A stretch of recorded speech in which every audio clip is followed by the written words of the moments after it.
Farzandingiz R tovushini tez va oson etish uchun 3 ta mashq. R tovushi bolada 5 yoshga kelib shakllanadi. Birinchi mashqimiz bu bo'yoqcha mashqi.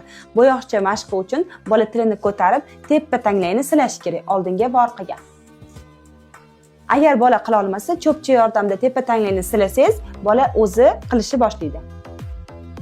Ikkinchi mashqimiz qo'ziqorin mashqi. Buning uchun bola otcha mashqi orqali qilishi mumkin. Ya'ni qilib otcha mashqini qilganda bolaga ushlab turib qo'yib yubormaslikka so'raymiz. Eng asosiysi pastki jag'imiz qimirlashi kerak emas. Bunda qo'ziqorinning ustunchasi ko'rinishi kerak.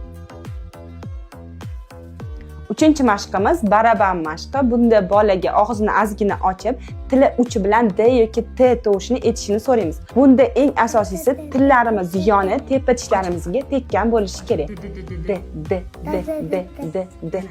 D. Shu uchini mashq qilgandan keyin